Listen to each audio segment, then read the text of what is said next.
नमस्कार, स्वागत है आपका हमारी खास पेशकश FY23 की तैयारी। अब वित्त वर्ष FY22 तो बीत चुका है। कमोडिटी मार्केट के लिए FY22 कैसा रहा और अगला वित्त वर्ष कैसा रह सकता है, किन कमोडिटी पर आपको नए वित्त वर्ष में फोकस करना चाहिए और नए वित्त वर्ष में आपकी मदद करने के लिए हमारे साथ तीन खास मेहमान भी हैं। पैराडाइम कमोडिटी के वीरेंद्र वकील साहब हैं, कुंवरजी ग्रुप के रवि देवरा जी हैं और केडिया कमोडिटी के अजय केडिया जी हैं। आप तीनों ही मेहमानों का ईटी नाउ स्वदेश की इस खास पेशकश में स्वागत है। चलिए, सबसे पहले बात इस खास पेशकश में कच्चे तेल की करेंगे, जहां पर जबरदस्त रफ्तार पिछले एक साल में दिखी है। 70% से ज्यादा की तेजी क्रूड में आ चुकी है और जिस तरह के हालात है, ग्लोबल हालात है, ऐसे में क्या FY23 नए साल में भी, नए वित्त वर्ष में भी इस तरह की तेजी जारी रहेगी? वीरेंद्र वकील साहब, सबसे पहला सवाल आपसे ही होगा। क्या लग रहा है, कच्चे तेल की जो रफ्तार बनी हुई है पिछले एक साल से, क्या नए वित्त वर्ष में भी आपको लग रहा है कि वही रफ्तार बनी रहेगी? काफी अनप्रेडिक्टेबल सिनेरियो रहेगा। 1970 में हमने ऑयल एम्बार्गो देखा था, जब मिडल ईस्ट की एनर्जी ब्लैकमेल के सामने वेस्ट ने alternative energy, renewables, nuclear energy वो जवाब दिया था। अब ये रशियन एनर्जी ऑयल ब्लैकमेलिंग हम देख रहे हैं। तो जैसे आज यूएसए ने रिलीज किया कि 180 मिलियन बैरल वो लोग रिलीज करेंगे मार्केट में, जो पिछले 50 साल का सबसे बड़ा सप्लाई होगा। हालांकि ग्लोबल नजरिए से सिर्फ 2 दिन का सप्लाई है ये, तो पहली नज़र पे ये न्यूज़ काफ़ी बड़ा लगे, बट इसकी मटेरियल इफेक्ट ज़्यादा नहीं आएगी। बट जो मैं देख रहा हूँ क्या है कि एक पैराडाइम शिफ्ट आया हुआ है, जो आगे जाके हम बहुत लंबे बदलाव के लिए आ जाएंगे। ये ट्रेडिंग के हिसाब से जो लोग काम करते हैं तो उनको अपनी रिस्क टॉलरेंस के हिसाब से ऑप्शन ट्रेड्स करने चाहिए। प्लेन कॉल के भाई ये 100 हो जाएगा या 50 हो जाएगा, ये लेने का फिलहाल समय नहीं है। यानी भले ही यूएस कोशिश कर रहा है कि बाजार में सप्लाई बढ़ाने की कोशिश हो रही है, लेकिन जो स्ट्रक्चरल दिक्कतें हैं वो खत्म होती नहीं दिख रही है। तो मार्केट नए वित्त वर्ष में भी वॉलेटाइल रहने वाला है। अगर आपको क्रूड में ट्रेड करना ही है, आपका इंटरेस्ट ही है, पार्टिसिपेट करना है, तो आप क्रूड के ऑप्शंस कॉन्ट्रैक्ट के जरिए ट्रेड कर सकते हैं। केडिया जी, आप क्या कहेंगे, कच्चे तेल के ट्रेडर्स को क्या सलाह देंगे नए वित्त वर्ष के लिए? नमस्कार विश्वमोहन जी। देखिए, कच्चे तेल की बात करें तो काफी रिकॉर्ड मूवमेंट हमने पिछले 2 साल में आते हुए देखा, या हम बोल सकते हैं जीरो से हीरो बनते हुए देखा है। पिछले अगर हम 100 दिन की बात करें तो 100 दिन में 100% की भी तेजी हमने बनते हुए देखी है। टाइमिंग मुझे लगता है मार्केट में इस टाइप की वॉलिटिलिटी मेंटेन रहेगी, बट 2022 में मुझे कहीं भी ऐसा लग रहा नहीं है कि प्राइसेस में कोई बड़ा फॉल आएगा। नो डाउट वॉलिटिलिटी के चलते मे बी लोअर साइड हम 88, 89 डॉलर भी देख पाए, बट ज्यादा गुंजाइश ऊपर के। उसके 3-4 कारण है। पहला, आप समझिए कि एज ऑफ नाउ जो गिरावट है वो चाइना में कोरोना कंसर्न्स की वजह से है, और हमने इससे पहले भी देखा है पिछले 2 सालों में कि कोरोना कंसर्न के बाद क्रूड में या कोई भी मेटल में डिमांड बढ़ी है। दूसरी ओर सप्लाई साइड है। ओपेक का अब जस्ट एक अपडेट आया ही है कि OPEC is likely to stick with the existing output levels. तो अगर ओपेक में कहीं पे भी चेंजेस नहीं आता है तो ये प्राइसेस अपलिफ्ट ही रखेगी, क्योंकि एक चीज आप ये भी ध्यान रखिए कि यूएस चाहता है कि प्रोडक्शन बढ़े और रशिया को बाईपास कर लिया जाए, जहां पे वो ईरान, वेनेजुला, इराक इन पे काफी प्रेशर बना रहा है कि हम सैंक्शंस हटाएंगे और आप प्रोडक्शन बढ़ाइए। बट जिस ढंग से ईरान और सऊदी के बीच में कंसर्न्स बने हुए, तो ये चीज सऊदी को कतई पसंद नहीं आएगी। तो कहीं ना कहीं मुझे लगता है टेम्पररी, जिस ढंग से वीरेंद्र भाई ने भी कहा है कि यूएस जो रिजर्व छोड़ रहा है वो टेम्पररी फॉल दिखा सकता है। और नवंबर मंथ में भी हमने देखा कि जैसे रिजर्व आउटफ्लो की बात हुई, प्राइसेस में 15-20 डॉलर की गिरावट आई, बट हुआ क्या, अल्टीमेटली प्राइसेस फिर से गेन कर गए। तो डेफिनेटली 2022-23 जो रहेगा वो काफी वॉलेटाइल वाला सेशन रहेगा, जहां पे डाउन साइड वर्स्ट से वर्स्ट हमें लगता है टेम्पररी कि अगर मैं कंजर्वेटिव भी पकड़ूं लेवल्स तो 85 डॉलर के नीचे टाइमिंग जो करंट सिनेरियो उसको देखते हुए नहीं लगता है, जबकि हायर साइड में मुझे लगता है कि वापस 150 डॉलर भी क्रॉस कर जाएगा। ओके, यानी ये रेंज इन्होंने बता दिया। अब रवि जी, आपको क्या लग रहा है, किस रेंज में कच्चा तेल, मैं इंट्राडे या पोजिशनल व्यू नहीं पूछ रहा हूं, FY23 के लिए पूछ रहा हूं, किस रेंज में आपको लग रहा है कि क्रूड घूमेगा? जरूर से जैसे बीरेन जी ने अजय जी ने बात की, फंडामेंटल में कोई इतना बड़ा बदलाव नहीं है। और यूएस अगर इतनी रिजर्व, लास्ट टाइम भी यूएस ने उसके साथ काफी अलाइड नेशंस ने भी ट्राई किया था कि वो लोग प्राइसेस को प्रिवेंट रखें, बट ये जब सप्लाई वाला सिनेरियो होता है या वॉर वाला सिनेरियो होता है उसमें जल्दी से प्राइसेस करेक्ट करना थोड़ा मुश्किल है। तो मुझे लग रहा है कि अगर आपका लॉन्ग टर्म आउटलुक है तो थोड़ा कंजर्वेटिव रहेंगे, क्योंकि जो फंडामेंटल्स लास्ट ईयर थे इतने बुलिश फंडामेंटल नहीं है, बट फिर भी इतने बेरिश भी कोई ऐसा ट्रिगर नहीं है कि प्राइसेस को यहाँ से बहुत बड़ा फॉल दिखा। मुझे लग रहा है कि डाउन साइड आप 80 to 85 के बिटवीन जो रेंज है वो एक अच्छा सपोर्ट रहेगा ये पूरे फाइनेंशियल ईयर में। उसके नीचे सस्टेन हो ऐसे फंडामेंटल नहीं है। ऐसा कैसे क्यों है? क्योंकि लास्ट टाइम अगर देखें तो कुछ भी ऐसा डेवलपमेंट आया या कुछ भी ऐसा न्यूज आया कि जब प्राइसेस ने थोड़ा बहुत भी करेक्शन आया और उसके तुरंत बाद उसने 2 से 3 ट्रेडिंग सेशन में ही प्राइसेस ने ये जो पूरा लॉस है वो पेयर किया। और कुछ ना कुछ नेगेटिव डेवलपमेंट सप्लाई को लेके आते रहते। तो तब तक मुझे, जब तक ये पूरा वॉर खत्म नहीं होगा, जब तक रशिया की जो सेना है पूरी वो यूक्रेन से नहीं हटती, तब तक एक बड़ा हैंगओवर एनर्जी का बना रहेगा। वैसे भी देखें तो पूरे ग्लोबली एक एनर्जी क्राइसिस का बड़ा थीम चल रहा है। यूरोप ने कल मींस के एनर्जी क्राइसिस का एक बड़ा अनाउंसमेंट किया।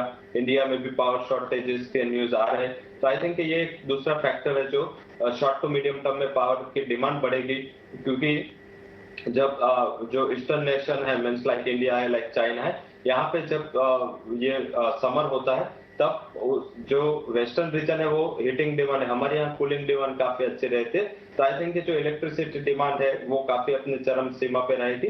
जैसे आगे अजय जी ने बताया कि जो चाइना लॉकडाउन से थोड़ा भी बाहर निकला, थोड़ा भी वो शांघाई का हैंगओवर खत्म हुआ, उसके बाद एक अच्छी डिमांड चाइना से भी निकल सकती है। तो आई थिंक अभी जो सिर्फ शॉर्ट टर्म में रिस्क है वो रशिया थोड़ा बहुत बेच रहा है डिस्काउंट पे सबको, साथ में ईरान यूएस के डील पे फाइनल स्टेज पे है। ये थोड़ा एक हैंगओवर है, उसमें कुछ भी करेक्शन आता है, प्राइसेस में थोड़ा भी गिरावट आता है, तो मुझे लग रहा है कि एक बाइंग की अपॉर्चुनिटी के तौर पे देखना चाहिए। ओके, तो ये व्यू हो गई कच्चे तेल की लेकर। लेकिन अब FY23 में किस तरह से तैयारी करनी है, कौन से ऐसे ट्रेड है जिस पर आपको फोकस करना चाहिए, कौन से ऐसे कमोडिटी है जो आपको बेहतर रिटर्न दे सकते हैं? चलिए सबसे पहले गोल्ड की बात करते हैं। FY23 गोल्ड के लिए बेहतर रहा है, हालांकि चांदी की चाल सुस्ती रही है अगर पूरे एक साल की बात करें। अब केडिया जी क्या लग रहा है, गोल्ड या सिल्वर कहाँ ट्रेड करना चाहिए अगर FY23 में अगर ट्रेड करना है? कोई एक काउंटर अगर आपको चुनना हो। देखिए, गोल्ड की अगर बात करें, नो डाउट पिछले 2 दिन में हमने गिरावट जरूर देखी है, बट क्वार्टरली गेन्स की बात करें तो 2020 के बाद हमने सबसे बड़े गेन्स इस बार आते हुए देखे हैं।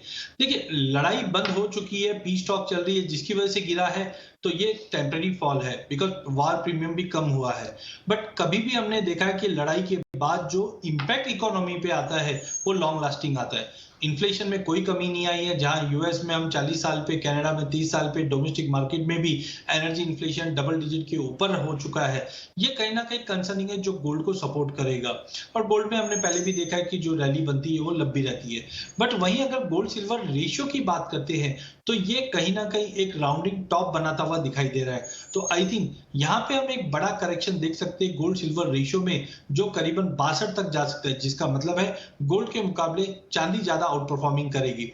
तो अगर हम अगले 3-4 महीने की बात करें तो मुझे लगता है मार्केट धीरे धीरे कंसोलिडेट करते करते ऊपर की तरफ जाएगा, जो 54,500 का लेवल गोल्ड में दिखा देगा, क्योंकि इंटरेस्ट रेट हाइक भी साइमल्टेनियसली होते जाएगी। बट ईयर एंड तक की या अगले फाइनेंशियल ईयर की बात करें तो खत्म होने से पहले हम 60,000 का लेवल गोल्ड को तोड़ते हुए देखेंगे।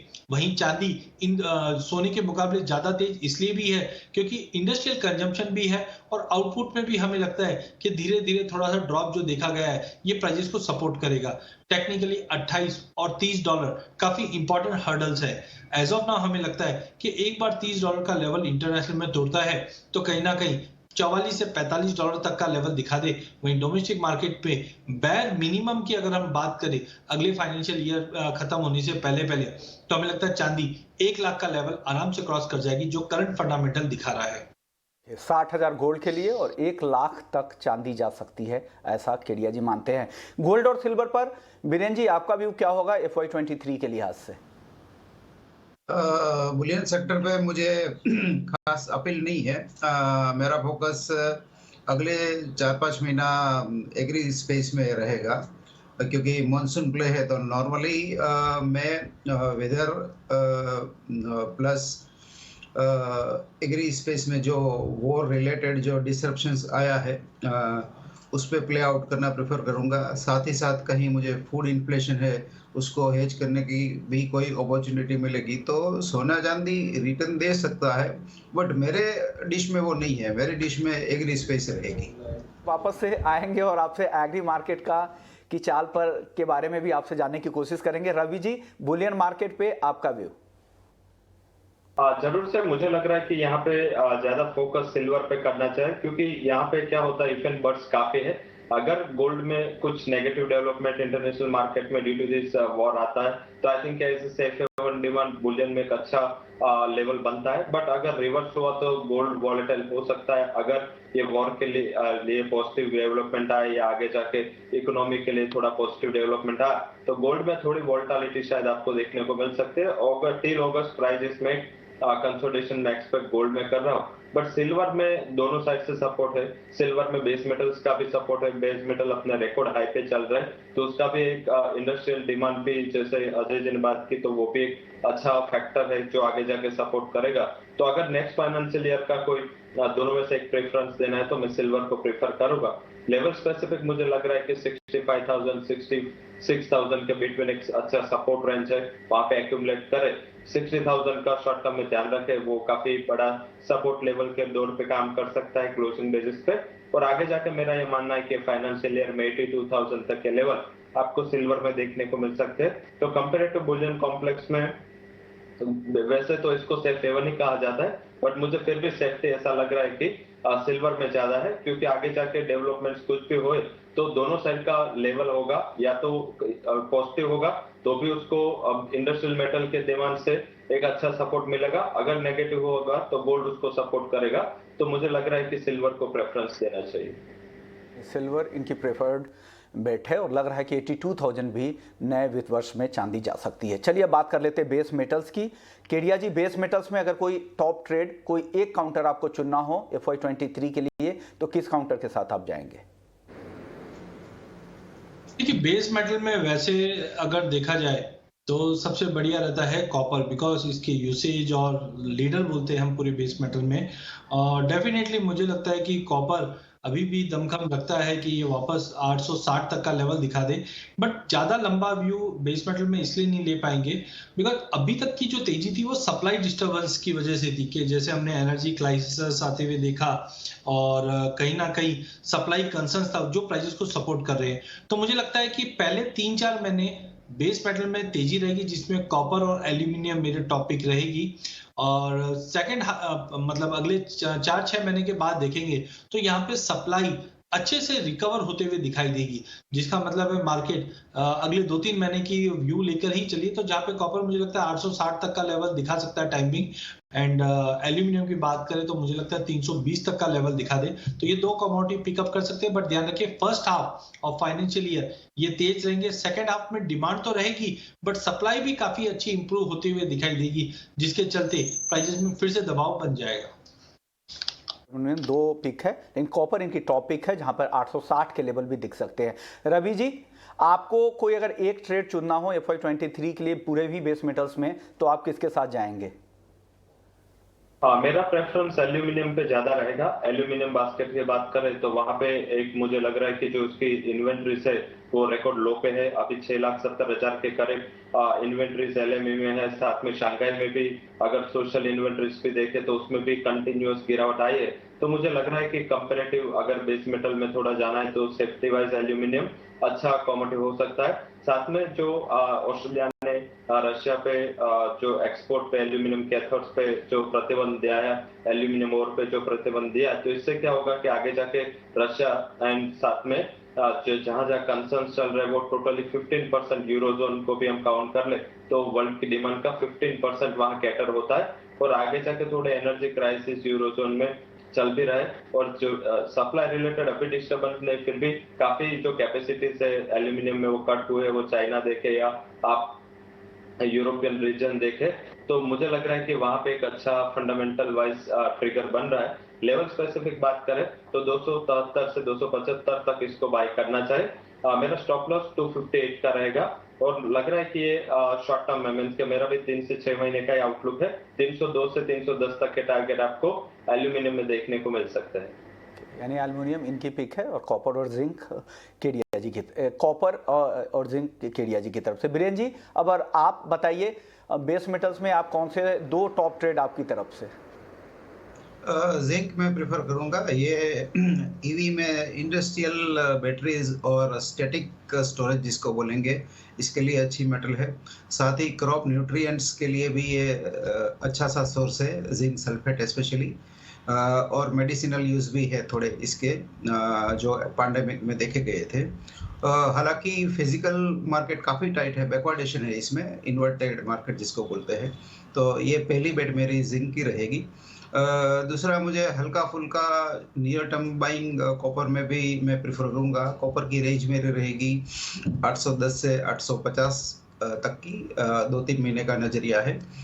जिंक के लिए रेंज मेरी रहेगी 320, 360, 370 की। पहला बायस मेरा बाय साइड का जिंक के लिए रहेगा। यानी कॉपर और जिंक 2 पिक है। चलिए अब बात कर लेते हैं कुछ एग्री काउंटर्स की। और एग्री काउंटर्स में अगर ग्वार की चाल देखें तो ज़बरदस्त रिटर्न यहाँ भी देखने को मिला है। ये 111% के आसपास ग्वार गम पिछले 1 साल में रिटर्न दिया है। ग्वार सीड करीब 70% के आसपास का रिटर्न ग्वार सीड में भी देखने को मिला है। केडिया जी, ग्वार सीड और ग्वार गम पर आपकी राय, और FY23 के लिए क्या टारगेट आप दोनों ही काउंटर पर दे रहे हैं? फाइनेंशियल ईयर 22-23 की अगर बात करें तो सबसे टॉप कमोडिटी मुझे एग्री के अंदर गवार सीड और गवार गम ही लगती है। पिछले साल अक्टूबर से लेकर मार्च तक हमने देखा प्राइसेस काफी सीमित दायरे में ट्रेड कर रहा था। 3-4 इंपॉर्टेंट फैक्टर्स है जो प्राइसेस को इम्पैक्ट कर रहे हैं। पहला है कि हम एक्सपोर्ट डिमांड है वो अब बढ़ते हुए दिखाई देगी जिस दिन से ग्लोबल इकोनॉमी ओपन अप हो रही, खास करके वेस्टर्न कंट्री सब ओपन हो चुकी है, वहां पे कोई कोविड के कंसर्न्स ऐसा दिखाई नहीं दे रहे हैं। सेकेंडली, जो यूएस अपना प्रोडक्शन बढ़ा रहा है और बताया जा रहा है कि 2023 तक 13 मिलियन बैरल तक कर देगा, जिसका सपोर्ट गवार को पूरा मिलेगा। वहीं डोमेस्टिक मार्केट पे भी हमने देखा अदर एग्री कमोडिटी काफी शानदार परफॉर्मेंस दी है गवार के मुकाबले, जिसके चलते हो सकता है फार्मर उन पे ज्यादा शिफ्ट करे, जिसकी वजह से जो एग्रीज पिछले 3-4 सालों से गिरता हुआ दिखाई दे रहे हैं ये फर्दर गिरता हुआ दिखाई देगा, जो गवार को सपोर्ट करेगा। टाइमिंग हम लोग इसका व्यू फेज बाय फेज लेते हैं, तो अगर हम जून तक की बात करें तो गवार में मुझे लगता है कि 8,100 तक का लेवल हम गवार में देख पाएंगे। वहीं गवार गम करंट मार्केट से भी लिया जा सकता है, ऐसा मत सोचिए कि 200-300 पॉइंट नीचे मिले तो ले, हो सकता है रैली आपके हाथ से मिस हो जाए। और गवार गम की बात करें तो मुझे लगता है कि 15,000 तक के भी लेवल हम देख पाएंगे, क्योंकि पहले एक उम्मीद ये थी कि ऊंचे भाव होने की वजह से एक्सपोर्ट्स पे इंपैक्ट पड़ेगा, बट जिस से रुपए में जो गिरावट आई है ये भी काफी अट्रैक्टिव बना देता है। तो डोमेस्टिक डिमांड भी इंप्रूव होते हुए दिखाई देगी, इंटरनेशनल डिमांड भी इंप्रूव होते हुए दिखाई देगी, और एरिया अंडर कल्टीवेशन में जो ड्रॉप आएगा, ये चारों फैक्टर गवार सीड और गवार गम को अच्छा सपोर्ट करेगी। तो जून तक की अगर हम बात करें, जून जुलाई तक की बात करें, तो 8,000 गवार सीड और 15,000 गवार गम आराम से दिखा सकता है। 8,000 ग्वार सीड और 15,000 ग्वार गम काफ़ी ऊपर के टारगेट केडिया जी की तरफ से आ रहे हैं। रवि जी, ग्वार सीड और ग्वार गम किस काउंटर के साथ आप जाएंगे और क्या टारगेट है FY23 के लिए? जरूर से, मैंने भी मेरी टॉपिक है जो एग्री कमोडिटीज से उसमें गुआर को ही प्रेफर किया है। गुआर सीड मैंने रिकमेंड किया है।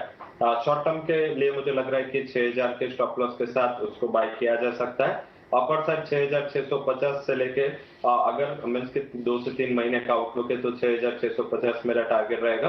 अगर पूरे फाइनेंशियल ईयर का आपका होल्डिंग कैपेसिटी है तो 7,100, 7,100 का टारगेट है। गुआर गम भी मुझे लग रहा है कि एक अपॉर्चुनिटी अच्छी है, बट वहां थोड़ी वोलेटिलिटी ज्यादा है, तो उसको बाइंग डिप्स प्रेफर करना चाहिए। 11,500 के करीब मिले तो एक बार गुआर गम भी बाय किया जा सकता है विद स्टॉप लॉस ऑफ 10,000। गुआर गम में भी आगे मुझे लग रहा है कि 14,200, 14,200 तक के लेवल्स आपको देखने को मिल सकते हैं, बट मेरा प्रेफरेंस गुआर सीड में रहेगा। उसका एक मैं ऐड करूंगा, केडिया जी ने वैसे तो देखे तो फंडामेंटल सारे कवर किए, बट उसमें जो जनवरी और फरवरी के शिपमेंट के डेटा देखे तो गुआर स्प्लिट के शिपमेंट में 24% एंड गुआर गम में शिपमेंट में 34% का जंप हमने जनवरी फरवरी में देखा है। तो एक्सपोर्ट एक्टिविटीज काफी अच्छी तरह इंप्रूव हो रहे हैं और धीरे धीरे जो ग्लोबली क्रूड का प्रोडक्शन बढ़ाने की होड़ चल रहे हैं, तो इससे मुझे लग रहा है कि आगे जाके एक अच्छी एक्सपोर्ट डिमांड गुआर कॉम्प्लेक्स में आ सकते हैं। सामने इतना ज्यादा सप्लाई की पहले एक्सपेक्टेशन थी, यील्ड हायर की एक्सपेक्टेशन थी, बट जो लास्ट में एडवांस एस्टिमेट में जो टोटल क्रॉप की एस्टिमेट आई वो लास्ट ईयर से कम आई, तो आई थिंक ये भी एक कंसर्न रहेगा आगे जाके सप्लाई को। और गुआर में होता क्या है कि गुआर में उसकी जो पेरिशेबिलिटी है वो लॉन्ग है, तो फार्मर्स इतना जल्दी सप्लाई लेके आते नहीं है। तो मुझे लग रहा है ये एडेड फंडामेंटल्स है जिससे मुझे लग रहा है आगे जाके ये कॉम्प्लेक्स अच्छा रह सकता है। ओके, यानी गुआर सीड खरीदारी की सलाह दे रहे हैं रवि जी। अब बीरेन सर आप बताइए, गुआर सीड में आपके टारगेट क्या है नए वित्त वर्ष के लिए? कोई टारगेट नहीं है, बट पिछले 5 साल से इसकी एकरेज काफी कम हो रही है और ये साल केस्टर, कॉटन, मूंगफली तीनों उसको कांटे की टक्कर देंगे। कैरी फॉरवर्ड पिछले 5 साल का सबसे लोएस्ट है।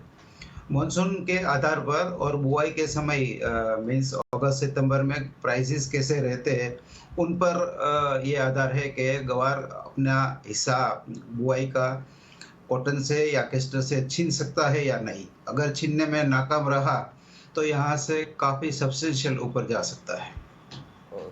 ओके, चलिए, यानी तीनों ही जानकार बुलिश है गुआर को लेकर। चलिए अब बात कर लेते हैं मसालों की। अगर मसालों में रवि जी कोई एक काउंटर चुनना हो तो किसके साथ जाएंगे, कोरिएंडर, जीरा या टर्मरिक? मैं कोरिएंडर प्रेफर करूंगा जिस हिसाब से फंडामेंटल्स उसमें भी सेम लाइक पहले से एस्टिमेट थी। एंड जो अगर एडवांस एस्टिमेट की बात करें तो कोरिएंडर में ऐसा लग रहा था कि जो क्रॉप है वो आया होगा, बट लास्ट में 7,20,000 तक ये क्रॉप सीमित रहा क्योंकि सोइंग एमपी एंड गुजरात में काफी पिछड़ी थी, तो इस हिसाब से इतना ज्यादा जो एस्टिमेट के हिसाब से आया नहीं। साथ में जो उसके मेजर प्रोड्यूसर्स है सीरिया, तुर्की, रशिया, वहां से सप्लाई बाहर आने के चांसेस काफी कम दिख रहे हैं। तो मुझे लग रहा है कि एक अच्छा कमोडिटी कोरिएंडर हो सकता है। 10,300 से लेकर 10,700 के करीब उसको बाय करके चले, शायद 1 से 2 महीना वहां कंसोलिडेशन देखने को मिले तो उसको एक बाइंग की अपॉर्चुनिटी के दौर में देखना चाहिए।